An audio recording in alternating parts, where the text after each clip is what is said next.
This is the second in a series of videos looking at watches that feature in famous films, and today we're taking a trip back to 1996 with the first Mission Impossible film, which saw Tom Cruise's debut as Ethan Hunt, adorned with a Casio DW290 on his wrist.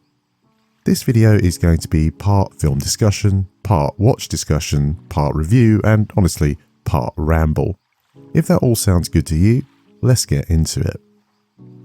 The origins of the film franchise can trace their roots back to the 1960s, starting with a film called Topkapi in 1964, which featured intricate heist sequences that inspired the original Mission Impossible TV series in 1966. It followed the adventures of the IMF, the Impossible Missions Force. It ran for several seasons into the 1970s and was later revived in 1988. Perhaps the most recognisable element from the TV show is retained in the film's iconic theme tune, which unfortunately I can't feature here for you for copyright reasons, but of course you all know how it goes. That, in combination with the burning fuse, are synonymous with both the TV show and subsequent films. With the focus of the video, the first entry, releasing back in 1996, was a little bit of a mixed bag in all honesty. Financially, it was wildly successful, grossing over $450 million, and that is not an adjusted figure, so if you factored inflation into the mix, it really made a killing at the box office. Critically though, it was nominated for just as many ironic awards as real ones, with nominations for Worst Screenplay for a Film grossing more than $100 million and Worst Resurrection of a TV Show. A large part of this criticism was born from the fans of the TV show not being fans of how the protagonists from the 1960s and 70s run of the show, Jim Phelps, was turned into a traitorous antagonist in the film. I guess the modern equivalent of that would be the portrayal of Luke Skywalker in the more recent Star Wars trilogy, where they've just done the character dirty and fans were not happy about it. The series has been running for so long though, I think a lot of that has been forgotten, with the most recent Dead Reckoning films even receiving Oscar nominations. The film itself centres around Ethan Hunt being framed for the murder of a member of his team during a mission in Prague. While the film might have not garnered any huge awards, it does have an iconic scene that has become synonymous with the franchise and a pop culture reference in other media products.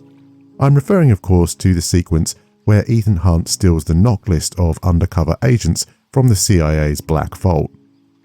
In this scene he has a custom wrist-mounted decibel meter, but earlier in the film he's also seen wearing an IMF computer watch. It's just a prop piece, but one that you can buy online if you wanted it for your collection. While the DW290 is worn by Hunt in several scenes throughout the film, the watch is most prominent in the magic trick scene, which sees Ethan outwitting Jean Reno's character Krieger. To be honest, as I watched the film back for research purposes for this video, I realised that effectively whenever I see Reno on screen, I can't help but canonically picture him as Leon, the professional, and what a film that is. While later on in the franchise, Ethan Hunt does get a few little upgrades to his watches. In the second film, the piece he wears has a few extra features, for example. They're not akin to James Bond's favourite gadget-laden pieces and nowhere near as prominent in the narrative. Now, I will be honest, as far as franchises go, while I think you've got to respect the stunt work in Mission Impossible films and of course Henry Cavill reloading his arms, I think there are better modern action franchises out there. John Wick 1 and 2, I'm looking at you. But the earlier films really helped to lay some of that groundwork for updates to the action genre. The wider franchise is a little like James Bond, where every film takes on some of the popular tropes of the time, with the major difference being Cruise always playing the protagonist. Well, that and the lack of British charm to everything, I guess. I can find no firm dates on the full production run of the watch. Speculatively, I would estimate it ran from 1995 to somewhere just before 2016, when it was moved to the Casio archive, which is usually a telling sign that it's out of production. And if you can provide more clarity on that point, I'd love to hear from you in the comments. You can still pick up new old stock, though from my experience it would seem that most of it is in Japan.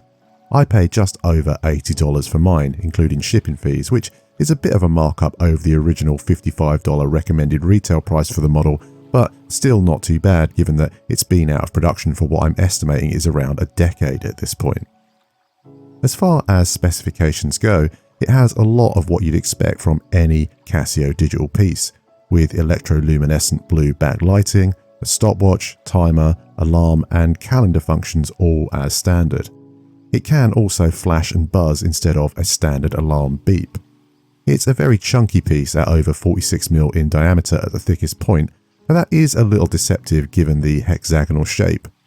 The watch also packs 200 meters of water resistance, and that stat, combined with its appearance, has led it to being regularly mistaken for a G-Shock model. That isn't the case though. This was standard Casio fare, so no enhanced shock protection going on here, but that is of course reflected in the lower asking price. I apologise for the tangent I'm about to make, but I promise it will come back full circle to the watch. If I'm really honest, I was a far bigger fan of Mission Impossible 2 than the first film. I was 13 when it came out, and the idea of a gun battle in midair flying from a motorbike with Limp Bizkit blaring in the background, long hair flying about, sunglasses, leather jackets with Tom Cruise jumping around in slow-mo doing his best Neo impression, it was a huge dopamine hit to my adolescent mind. I thought it was the coolest thing ever at the time.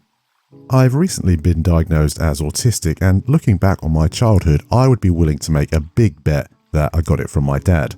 He owned a whopping 3 VHS tapes at the time: Gladiator, Deep Blue Sea and Mission Impossible 2. Every day after work he would come home and watch his favourite scenes from one of those 3 films. I'll be honest, 9 times out of 10 it was the opening of Gladiator. Fair enough, but I cannot begin to tell you how many times I ended up watching that motorbike scene. In that film, Ethan Hunt wears a G-Shock DW290 model, and that's a fairly iconic piece, so you might question why this video focuses on the first entry in the series indeed. Quite simply, it's the looks of the DW290 that swung it for me. It makes my top 3 Casio models in terms of aesthetics, only behind the GMA P2100 BB1 AER, and my all-time favourite, the A100. I've just seen that Casio have released what I'm dubbing the G-Shockasai though, which I'm gutted I didn't find out about sooner as it's sold out, but that's a mission for another day. It's not easy to define why I like the DW290 though. I'll try my best. I think it comes down to what I see as cresting a balance between Casio and G-Shock. In my mind, I think of it as an F91W that stepped into some Space Marine power armour. While there are plenty of bulky, rugged designs from the G-Shock and Illuminator ranges, none have quite nailed the futuristic hexagonal aesthetic in the same way the 290 does. It's a real shame that realistically it's far too big for my personal tastes. Definitely a cool piece to have though, and a comparatively affordable piece of wearable film memorabilia. It's a pretty tiresome trend that modern films with bespoke timepieces designed for them are obscenely expensive. I'll wrap things up there, but I do want to take a moment to reflect on what I've made here. The first video in this series on Alien, I had to do almost no research for, as it features one of my favourite films and one of my favourite watches. While I'm a big fan of the DW290, I did have to go and rewatch Mission Impossible ahead of making this, and also conduct some wider research on the franchise. I have to say I really enjoyed the experience, and with that in mind I'd like to open the floor up to you, not only for your thoughts on the video, but also for suggestions if there are any other film and watch combos you'd like me to look into in future. I'm sorely tempted to get myself a DW6900 and make a sequel to this video focusing on the second film, but let me know if that's something you'd be interested in seeing. As ever, thank you for your time. If you've enjoyed what you've seen or found it informative, consider dropping the video a like and subscribing for more content like this in future.